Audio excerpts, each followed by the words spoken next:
Today we get to work on the 87 Scirocco. Okay, so we have the lift set up to lift up the Scirocco. What we did on this car is that on these body cars that are like early generation Rabbits and Scirocco's, there's a small round metal receiver, I guess, on the chassis underneath. I'll show you when up in the air. And what we did is we had these puck-like things machined with a centering point in the middle, so that we're lifting it with this and not just directly with the feet of the lift. And in the back we have it on the axle beam. So we're gonna get it ready. Today we're gonna try and get the inner and outer tie rods done. We're gonna try and finish changing. We're gonna put two fresh axle shafts in, inner outer tie rods, tie rod boots, and we may even take out the shocks and remove. So when I'm taking off the wheels on these cars, since they're like bolts, they're these kind of bolts on a lot of the Volkswagens, I have this threaded rod. Different people make them. I have some of my own made, different thread sizes for different Volkswagens. You can make them out of aluminum, make them out of steel, stainless, whatever. If you got a machinist local, they can knock this out for you fairly quick.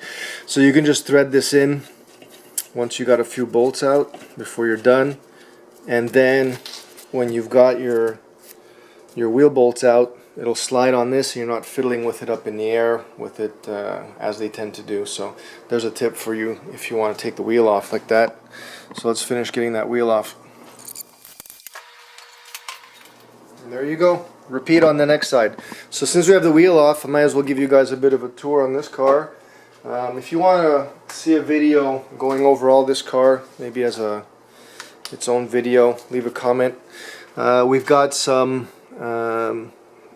what are they called? VMAX coilover. They're low budget coilovers. The car doesn't see much use, so put those at the time. I don't even think they make them anymore.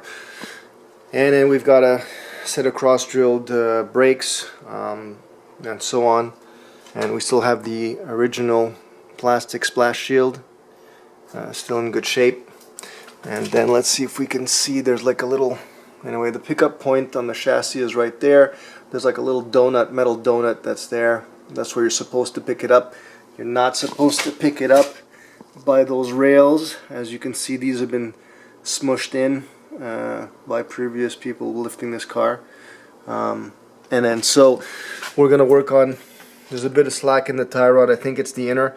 We're going to work on getting those off and changing it. These are still the original 1987 inner and outer tie rods, so it's due for it. So, small change in plan. As usual, I verify, at least I try and verify the tie rods before I change them, and I figured it'd be a good idea to change them at this point. But what's funny is that there's nothing wrong with them, even though they're like, 1987. I don't know if you can tell. I don't know if you can see the movement of the wheel. I'm barely moving the steering, and it's responding. Maybe there, like that. So like both ends, inner and outer, are solid. Okay, so what we did is we got the tie rods finally out. I decided to take them out because there's some noise in the rack, and I wanted to make sure it's not the inner joint. Although the inner joint seems to be good, but a little bit soft or loose. I'm going to try and see what I do. I may change it. And then now what I'm going to do is I'm going to remove the shock. I have this tiny gauge that's not really for precision. It's just so that I can put it back to exactly where the shock is, because I'm now going to remove the shock. And then over here on the shock there's two bolts. One of them has an eccentric bolt, which then allows you to adjust the camber of the car.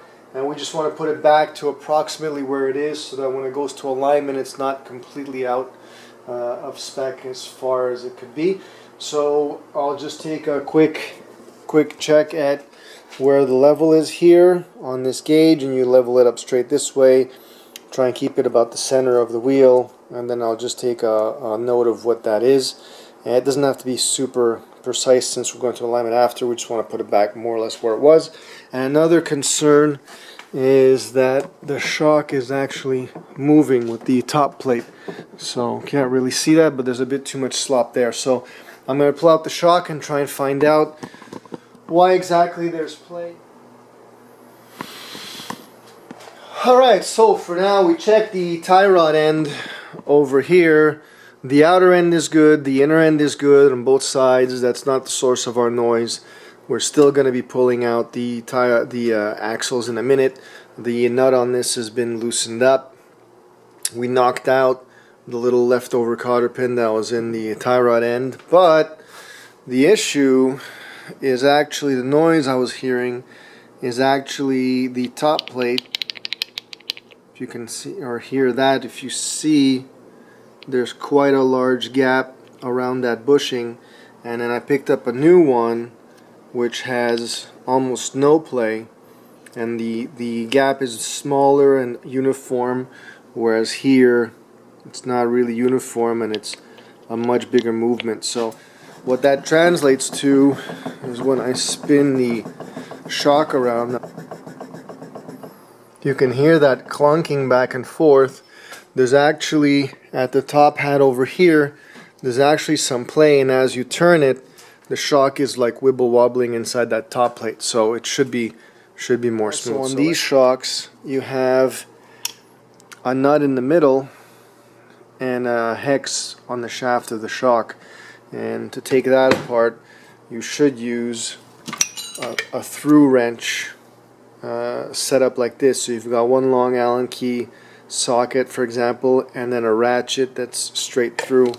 I call them through wrenches. So you've got a socket on it that has a hole, and that way the other tool goes right through it, and that way you're able to tighten down that nut while holding the shaft of the shock. You shouldn't really use an impact to put it together. You'll spin the shaft of the shock too quickly and you could burn out the gaskets or the O-rings inside the body, so that's how you should put it back. So here we go. This is the other shock. You want to make sure that you unload the tension in the spring so there's no more tension on it. We've wound it down quite far. Just to show you how you loosen the top hat. So we're going to loosen it. You'll have the through ratchet and the other ratchet, and that's it, just like so. And again, make sure there's no load on this. You can even check as you're loosening it before you get to the end. Otherwise it can pop out and injure you. And here we got it. You've got the top nut. You'll have a washer, and then there's a small insert on there as well, and that's the assembly, and then you'll have the shock. So I'm going to put back the new top hat, put it back together in the reverse order, and we'll move on with the repair. Alright, so I already had this car dialed in height wise, so we're putting back the coils to where they were. So what you want to do is, before you take it apart, in my case I had to unload the spring using the adjustment on the body over here. I suggest you spray this with some lubricant like WD-40 or something before you start, so that it doesn't resist you, and clean the threads out if you have any kind of corrosion or something before you start. Now the next thing you want to do is you want to measure how much thread you have and try and measure it in the same spot. So right now I'm on the back of the shock where it attaches to the car, and then I'll measure from there to the last thread at the bottom, which is 3 3/8 inches. So this way I can put it back exactly where it was, and we can make sure both sides are matched, seeing as this car is not crooked or twisted, so we can put both shocks to the exact same height. So do that before you take it apart, so you can put it back the way it was. Saves you time, unless you need to readjust it, in which case then you can play around with it. Alright, so we're going to take out the flange bolts. You need a special tool, which is like, I don't know, 12 point or whatever they call it for this. I'll zoom in on this after, but we're going to take out the bolts on the inner CV shaft over here, and you want to make sure that all that is clean in there. You could take a little pick or a screwdriver and just make sure that there isn't any debris in there or anything like that. This one's clean, but you could screw it up if you're not careful. Now we'll try and see if we can get him out like this, but sometimes you need to have somebody hold the wheel because it's going to want to spin. But let's see. You also want to make sure that yeah, see, it's going to want to spin like that. And there's also a particular angle where you have better access than other. So what I'm going to do is I'm going to get a couple of bolts in the wheel, in the brake here, and hold it with another hand to keep it from spinning around. So I'll get that set up and then we'll get this axle shaft. Right, so I got my 2 studs I used for the wheels that I had made, and then I put a piece of wood just to hold it, and then I do a quarter turn, half a turn to loosen them all up one by one. And now that they're all loose, they'll come out pretty easy, so we're going to spin them out quick. The axle nut is already loose. Never put your car down with the axle nut loose, because that maintains the integrity of your wheel bearing. And then if you put it down, there's a split inside the middle of that wheel bearing. Once you put load on it and it's not maintained pressure from side to side, you can damage the wheel bearing. So always make sure, if you don't finish the job, you got to throw the axle back in and tighten the nut to make sure you don't damage your bearing. So back to that, I'm going to finish taking all those. There's about 6 bolts, I believe.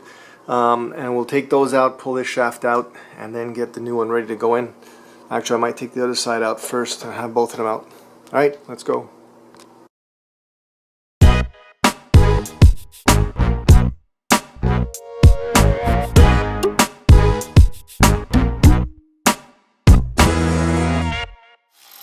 There we go, all the bolts are out. Now, this is going to be all super greasy in here, so I'm not going to pop it off just yet. I might put a rag on here, and you may, if you've got a tie bar underneath, you may or may not need to take it out. I think it'll swing through. There we go. Having the shock out makes it a lot easier. Alright, so let's get the center nut off. Just use an electric impact on this one. Make sure socket's in good.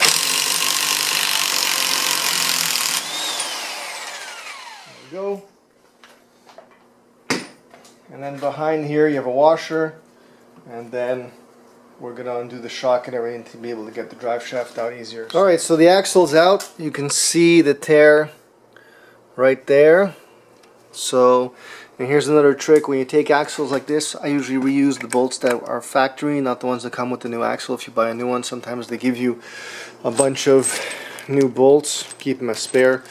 They'll also, if you buy a kit, give you this gasket. This goes on the end over here, right between the flange and the inner CV joint. And then what I like to do is on the old joint, I'll put a tie wrap through 2 opposing holes in it to hold this joint together with this boot, so the whole thing doesn't fall apart, because they tend to fall apart.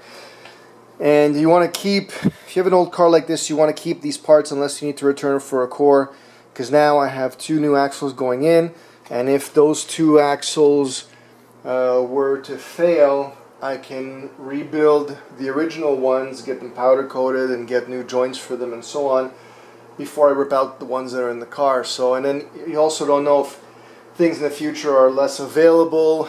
You may need to have yours as a sample to match it to some other year or whatever it is. So if you've got an old car, keep the old axles or old parts you take off until you get rid of the car, and the new buyer usually is appreciative to get a bunch of parts when they buy an older car. Another thing that I do, this is the new axle, I'll give it a coat of clear, any quick drying clear, caliper, paint clear, whatever, and I'll clear coat the part on the metal parts. These usually have some kind of a coating on it, zinc plating or whatever. It doesn't really last very long, although this car doesn't see any bad weather. But you give it a coat of clear quickly, it dries 5-10 minutes, and it'll keep your part looking new for a long time. Also the little clips, we're shooting those with some black to freshen them up.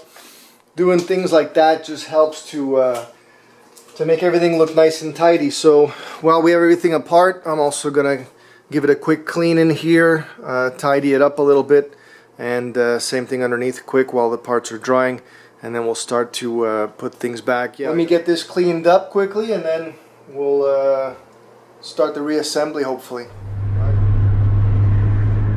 All right, there we go, guys. That's going to be it for this episode.